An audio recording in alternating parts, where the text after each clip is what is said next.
agar lebih berkembang dan lebih magnetik terhadap kundalini. Dan fase inilah yang dimaksud sebagai realisasi diri yang sejati. Momen ketika seseorang mengalami pencerahan adalah momen di mana mereka juga bisa tanpa sengaja ataupun malah dengan sengaja meninggalkan dan tak kembali lagi pada badan jasmaninya. Bukan berarti kematian, bukan juga itu berarti bunuh diri, dikenal sebagai jiwan mukta. Sobat bijak, yang akan kita bahas kali ini adalah laku spiritual yang paling sederhana, tapi paling utama dari semua tahapan Astanga Yoga yang telah kita bahas sebelumnya. Tahapan ini disebut Samyama, yang meliputi 3 fase, yaitu Dharana, Dhyana, dan Samadhi. Atau kalau kita terjemahkan ke dalam bahasa yang lebih modern, persamaan istilah dari ketiga fase itu adalah meditasi, meditatif, dan pencerahan. Dan kita akan bahas itu satu persatu. Tapi sebelumnya, aku perlu menegaskan bahwa meskipun Samyama merupakan laku yang tampaknya begitu sederhana, tapi sangat kecil kemungkinannya bagi seseorang berhasil melakukan Samyama tanpa mempersiapkan diri dengan menjalankan laku yama, niyama, asana, pranayama, dan pratyahara seperti yang telah kita bahas di episode-episode sebelumnya.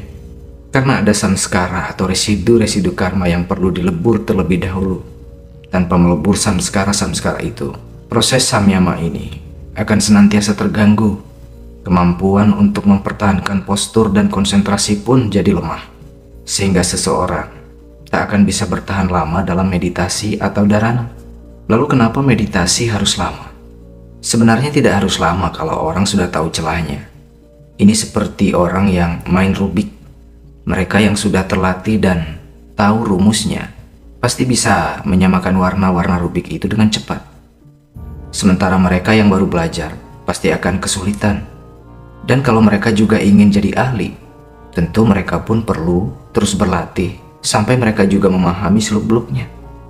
Dan hal yang serupa juga berlaku dalam memberhasilkan berbagai upaya, termasuk mengembangkan kesadaran atau spiritualitas kita. Karena itulah, kelima tahapan Astanga Yoga yang lainnya itu mestinya tidak diabaikan. Karena selain berguna melebur samskara, melalui aspek-aspek itu, seseorang juga bisa sekaligus mengasah dirinya berkarma yoga, yaitu melakukan suatu aksi tanpa menumbuhkan samskara atau residu karma yang baru.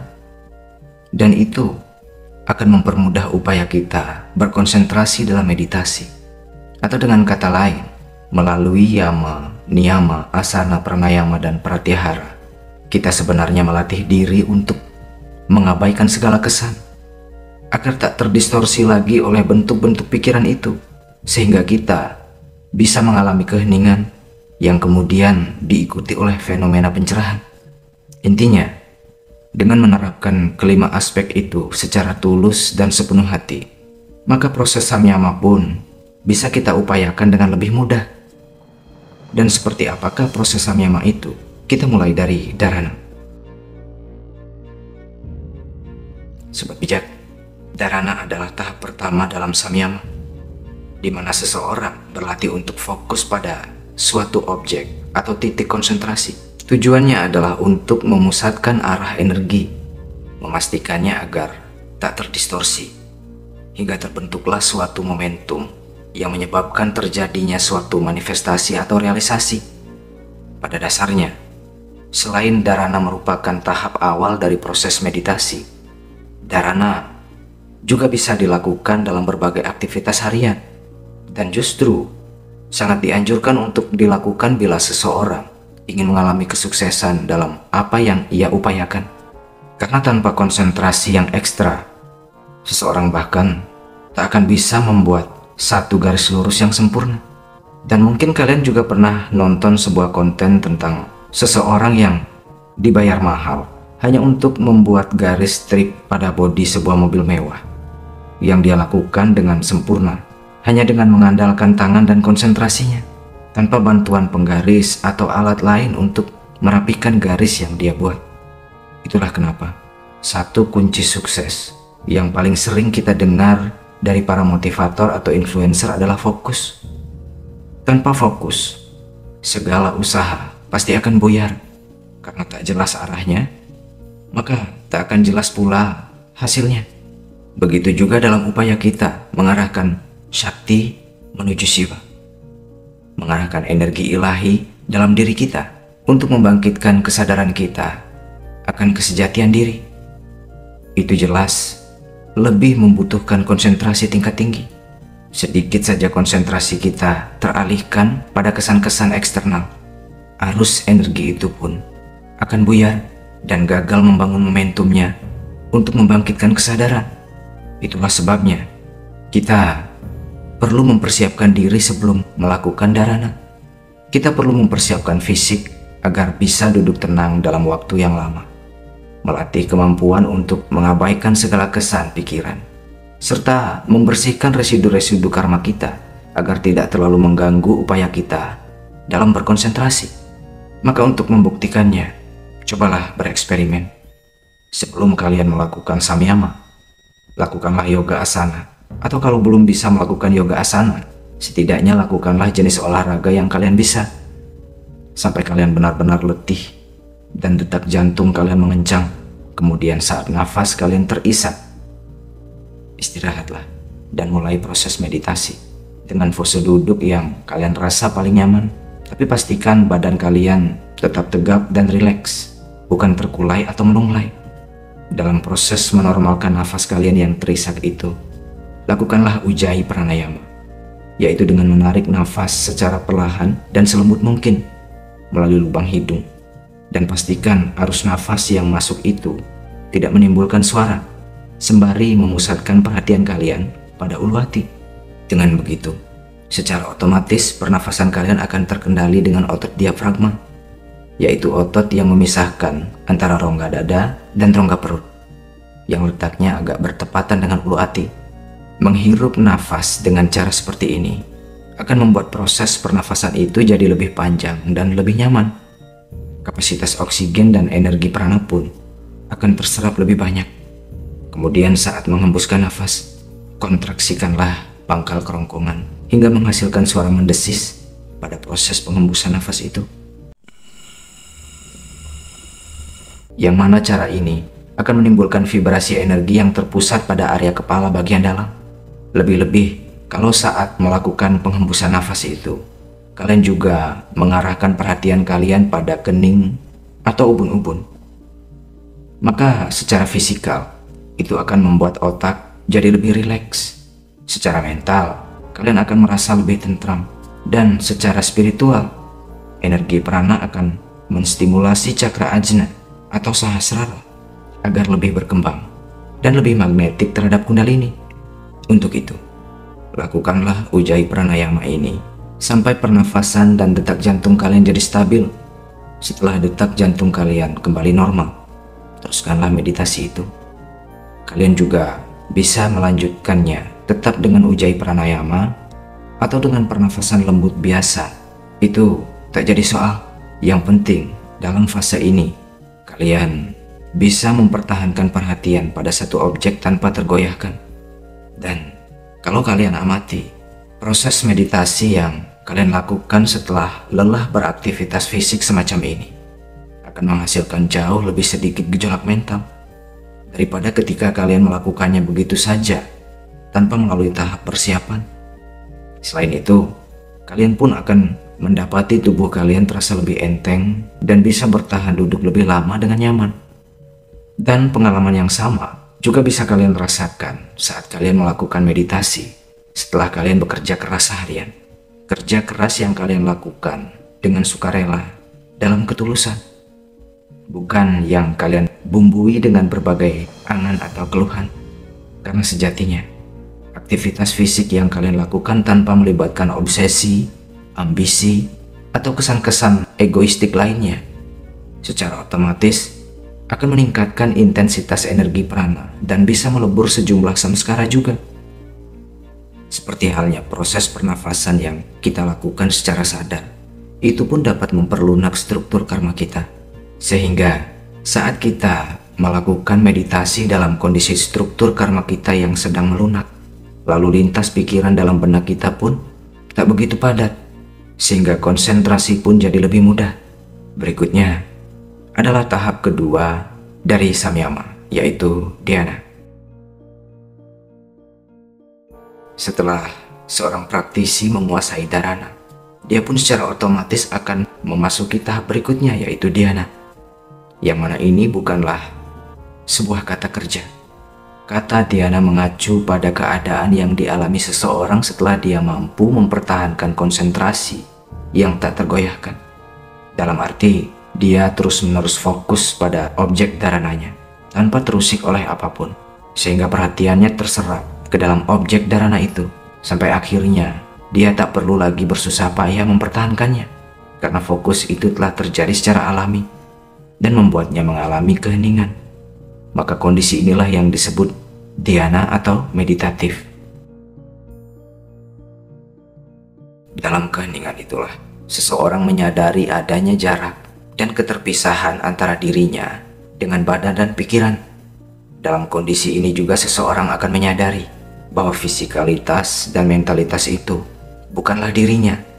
Maka apa yang terjadi pada fisikal dan mentalnya tak akan lagi punya pengaruh signifikan padanya. Misalnya, ketika badannya dicubit, tentu badan itu merasakan sakit, karena itu adalah sifat alami badan. Dan kalau dia membiarkan emosinya terpantik, emosi itu pun akan meracuni kesadarannya, dan dia pun akan mengira bahwa rasa sakit itu adalah pengalamannya. Padahal sejatinya itu cuma pengalaman badan. Tapi kalau seseorang telah menyadari bahwa dia bukanlah badan itu, melainkan diri yang bersemayam di dalam badan, maka dia tidak akan menjadi reaktif terhadap cubitan itu. Dia sadar bahwa cubitan itu hanya menyakiti badan, tapi tak sedikit pun menyentuh esensi dirinya yang sejati. Maka tentu dia pun akan memilih untuk tidak membiarkan sensasi dari cubitan itu memantik emosi dan meracuni kesadarannya. Dengan begitu, dia pun menjadi pengemudi yang penuh kendali di dalam dirinya sendiri. Kemudian, ketika pikiran-pikiran tetap berlalu lalang dalam benaknya, itu pun adalah hal yang wajar.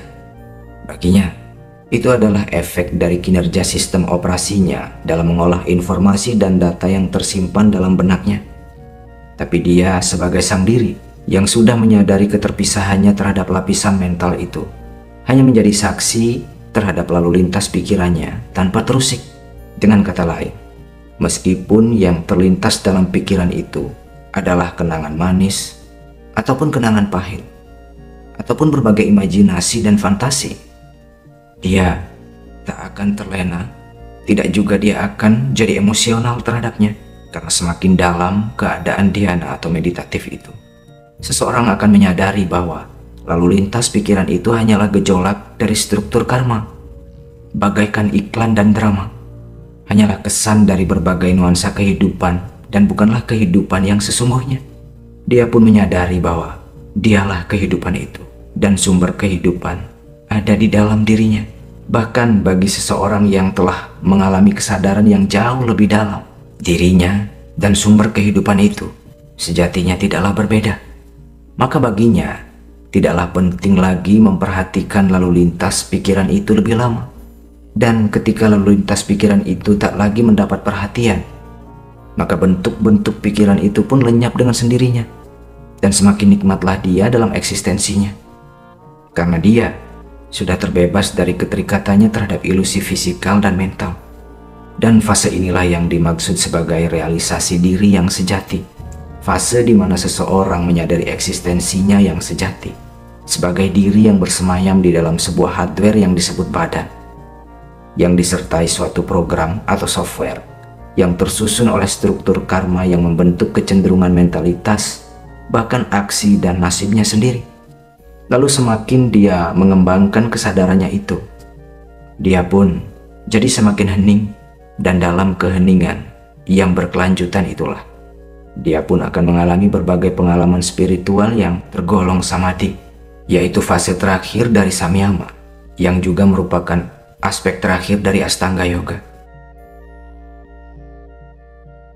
Sobat bijak, Secara harfiah, samadhi tersusun dari dua kata yaitu sama dan buddhi.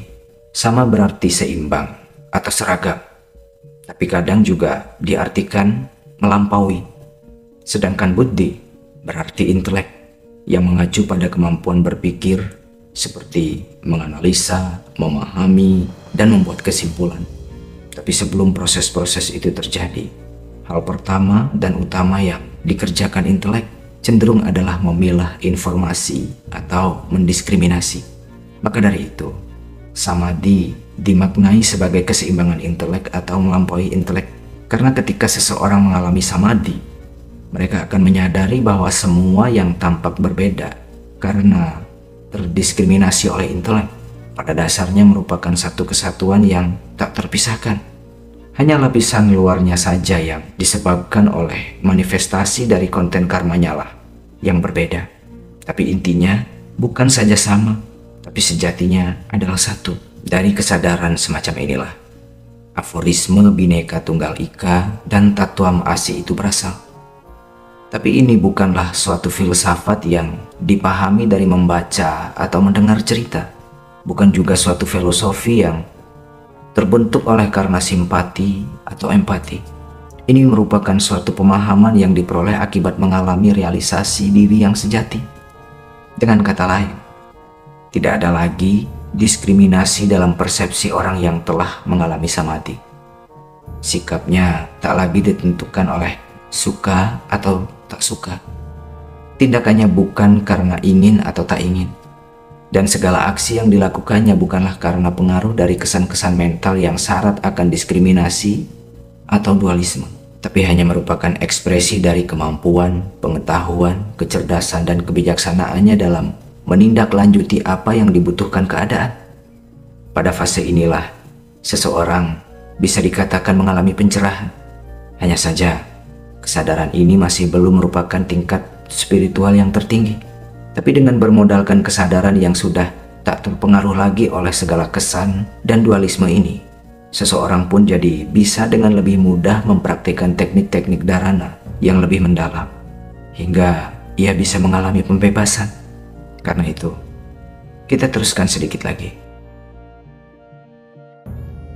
Yang mana kalau selama dalam fase samadhi, seseorang semakin terserap ke dalamnya, dia pun akan mengalami berbagai pengalaman yang sulit dijelaskan dengan kata-kata. Begitu luas dan tanpa batas. Pengalaman-pengalaman seperti mengucurkan air mata kebahagiaan yang sebabnya sulit dijelaskan. Karena bukan dipicu oleh kesan-kesan mental atau keduniawian. Lalu mengalami sensasi ekstatik yang tiada taranya dibandingkan kesenangan-kesenangan yang bisa dialami di dunia fana. Ada juga yang mengalami dirinya menyatu dengan ruang dan bisa melihat tubuhnya sendiri secara terpisah. Ada yang mengalami tubuhnya seperti melayang, dan ada juga yang mengalami dirinya tak memiliki tubuh. Bahkan ada yang bisa mengalami seluruh alam semesta berada dalam jangkauan pandangannya. Ada juga yang melihat segalanya adalah dirinya. Sobat bijak, karena keterbatasan kosakata, sebenarnya semua contoh tentang pengalaman samadhi yang aku ceritakan ini belumlah cukup untuk menggambarkan pengalaman yang sesungguhnya. Tapi dengan pengungkapan yang ala kadarnya ini saja, bukankah sudah terdengar seperti cerita fantasi yang di luar nalar? Itulah kenapa pengalaman ini disebut samadhi atau melampaui intelek. Karena bila hanya mengandalkan logika, kita tak akan bisa memahami, apalagi mengalami kebenarannya. Dan kalau mau dibahas, masih banyak ragam pengalaman orang yang mengalami samadhi. Setiap orang akan cenderung mengalami pengalaman yang berbeda, tergantung objek dan teknik dharana yang diterapkannya, serta tingkat kesadaran yang dialaminya. Tapi dalam fase ini, seseorang juga dianjurkan untuk berhati-hati kalau dia masih ingin tetap hidup dengan bersemayam dalam badannya. Karena bila terlalu asik, dia tak akan punya alasan untuk menyudahi pengalaman yang luar biasa dan tiada batasnya itu, lalu enggan kembali pada badan jasmaninya untuk meneruskan kehidupannya dalam kefanaan. Dengan kata lain, momen ketika seseorang mengalami pencerahan adalah momen di mana mereka juga bisa tanpa sengaja ataupun malah dengan sengaja meninggalkan dan tak kembali lagi pada badan jasmaninya. Momen itulah yang disebut maha samadhi. Tapi momen seperti ini bukan berarti kematian, bukan juga itu berarti bunuh diri. Kematian adalah terpisahnya kehidupan dari badan tanpa kesadaran, dan bunuh diri adalah cara terburuk seseorang dalam mengekspresikan ketidakmampuannya menerima kenyataan. Cara orang untuk kabur dari gejolak mentalnya, dari tanggung jawab atau nuansa kehidupannya yang ia rasa penuh beban dan penderitaan. Bunuh diri juga berarti tiadanya kesadaran dan penghargaan seseorang terhadap agungnya nilai kehidupan. Sedangkan mahasamadhi adalah momen di mana seseorang dengan penuh kebahagiaan akibat sadar akan dirinya yang sejati, memutuskan untuk meninggalkan kehidupan yang penuh dengan batasan ini, lalu menyatu dengan bagian dari kehidupan yang lebih luas, kekal, dan tanpa batas. Seseorang bisa mengalami mahasamadhi karena dia sudah benar-benar terbebas dari segala unsur pengikatnya terhadap kefanaan. Singkat kata, struktur karmanya bukan saja melunak, tapi telah melebur tanpa sisa, sehingga ia pun terbebas dari jeratan hukum samsara dan tak perlu lagi menjalani reinkarnasi atau punarbhawa.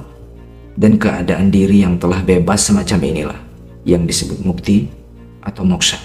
Tapi ketika orang yang telah mengalami kebebasan mutlak itu memutuskan untuk tetap hidup dalam kefanaan, menjadi seorang guru spiritual misalnya, untuk membagikan pengetahuan dan kebijaksanaan yang ia peroleh guna membantu orang-orang yang masih terbelenggu dalam penderitaan akibat samsara dan struktur karmanya, menginspirasi dan membimbing orang-orang itu untuk juga mengalami pencerahan dan kebebasan, atau mengambil peran lain seperti melibatkan diri dalam aksi-aksi kemanusiaan dan pelestarian alam, yang meskipun ia sibuk dalam berbagai aksinya itu, tapi tetap saja ia terbebas dari segala kesan yang berkaitan dengan aksi-aksi itu, karena ia pun tahu bagaimana melakukan suatu aksi tanpa menimbulkan residu atau jejak karma yang baru, agar dia tetap bebas dari hukum samsara. Dengan kata lain, meskipun dari luar dia tampak hidup layaknya manusia fana pada umumnya, tapi di dalam dia adalah diri yang telah mengalami mukti atau moksha. Orang-orang yang hidup dalam kesadaran semacam itulah yang dalam ajaran Buddha disebut sebagai bodhisattva, atau dalam istilah Sansekerta dikenal sebagai jiwan mukta. Sobat bijak, itulah ringkasanku tentang dharana, dhyana, dan samadhi yang dilakukan dalam fase berurutan namun terintegrasi, yang mana fase itulah yang dimaksud sebagai samyama dalam Yoga Sutra karya Resi Patanjali yang sudah pernah kita bahas pada konten sebelumnya. Dijelaskan juga bahwa seorang praktisi yoga yang menguasai samyama dapat mencapai tingkatan pemahaman yang lebih tinggi dan berbagai kemampuan yang melampaui pemahaman intelektual. Seseorang bahkan dapat mencapai berbagai siddhi atau kekuatan supernatural hingga akhirnya mencapai kebebasan. Intinya, samyama adalah alat atau metode yang berefek sangat kuat, yang tidak hanya mendampakkan kesejahteraan internal, tapi juga membuka pintu menuju pengetahuan intuitif dan berbagai pengalaman spiritual yang amat mendalam.